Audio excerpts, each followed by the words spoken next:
राजधानी दिल्ली में इन दिनों पावर को लेकर सियासी बवाल मचा हुआ है। 11 मई को अधिकारियों की ट्रांसफर पोस्टिंग से जुड़ी जो पावर सुप्रीम कोर्ट ने दिल्ली के सीएम अरविंद केजरीवाल को दी, उसे 8 दिन बाद यानी कि 19 मई को केंद्र सरकार ने अध्यादेश लाकर पलट दिया और सर्विसेज से जुड़ी सारी पावर एक बार फिर एलजी के हाथों में चली गई, जिसके बाद शुरू हुआ दिल्ली में बवाल।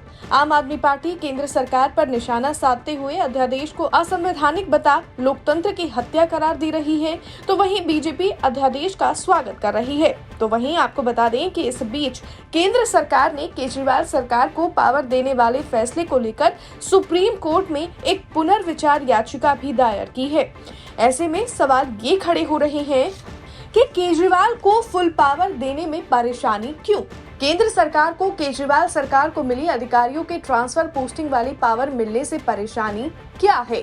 जब बाकी राज्यों की चुनी हुई सरकार के पास अधिकारियों के ट्रांसफर पोस्टिंग करने की पावर है, तो दिल्ली सरकार के पास क्यों नहीं? आखिर दिल्ली सरकार को क्यों नहीं मिल सकती पूरी पावर? क्या है वजह?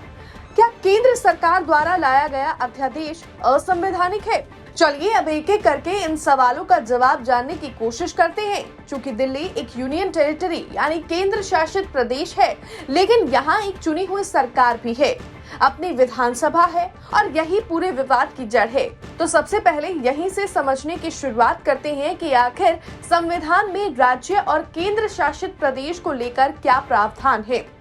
बता दें कि संविधान के अनुच्छेद 1 में भारत के क्षेत्र को राज्यों और केंद्र शासित प्रदेशों को परिभाषित करता है, जिसमें संघ और राज्यों की शक्तियों के बारे में विस्तार से बताया गया है।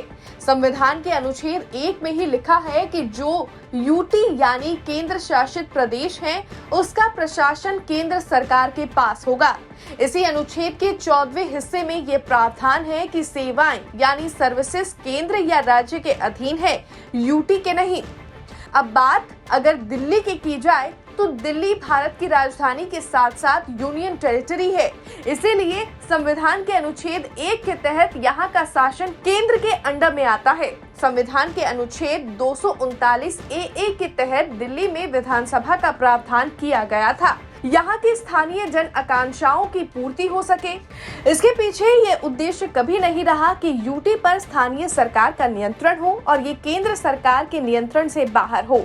अब जब सुप्रीम कोर्ट ने 11 मई को ये कहते हुए दिल्ली सरकार को अधिकारियों के ट्रांसफर पोस्टिंग की पावर दी कि चुनी हुई सरकार के हाथ में ही प्रशासन का होना जरूरी है, जिसके बाद अध्यादेश लाकर केजरीवाल सरकार को मिली पावर को खत्म किया गया। अब इसी अध्यादेश को लेकर सवाल किए जा रहे हैं। इसकी वैधता को लेकर भी अलग अलग राय है, जिसे लेकर हमने कानून के एक्सपर्ट से बात की, जिनका अध्यादेश को लेकर मानना है कि भारत सरकार ने दिल्ली सरकार की पावर को लेकर अध्यादेश इसीलिए जारी किया क्योंकि संविधान पीठ के फैसले से कई विसंगतियां पैदा हुई हैं। इस अध्यादेश का रास्ता संविधान पीठ के फैसले से ही खुलता है, जिसके पैरा 95 में कहा गया है कि इस बारे में कानून बनाने का अधिकार संसद के जरिए केंद्र सरकार को है। संविधान पीठ ने दिल्ली के लिए एक विशेष कैटेगरी का गठन किया, जिसे SUI जेनेरिस का नाम दिया गया। इस तरह संविधान पीठ ने एक कैटेगरी बनाकर दिल्ली सरकार को पावर दी जो अभी तक नहीं थी।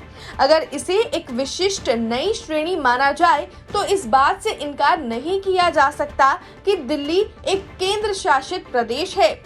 दिल्ली को राज्य मानने का संविधान पीठ का फैसला संविधान के मूल ढांचे के खिलाफ है। संविधान पीठ का फैसला उपराज्यपाल के अधिकारों को कम करता है और इस तरह राष्ट्रपति की भी।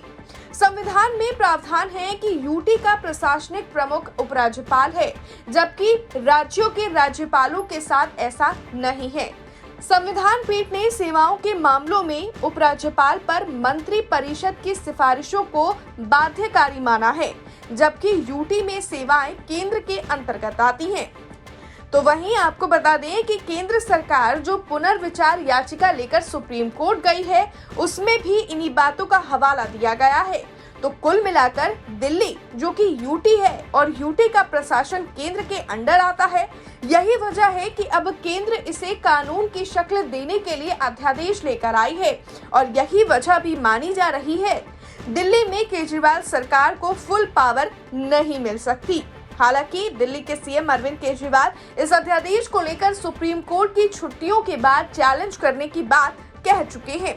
खैर, ये तो साफ है कि एक बार फिर से ये मामला सुप्रीम कोर्ट में जाएगा और इस मामले में जितना भी कंफ्यूजन वाली पिक्चर सामने आ रही है वो क्लियर होगी। लेकिन तब तक इस मसले पर जो भी सियासी बवाल या अपडेट होगा वो सिर्फ और सिर्फ आपको दिल्ली तक पर देखने को मिलेगा। ब्यूरो रिपोर्ट, दिल्ली तक।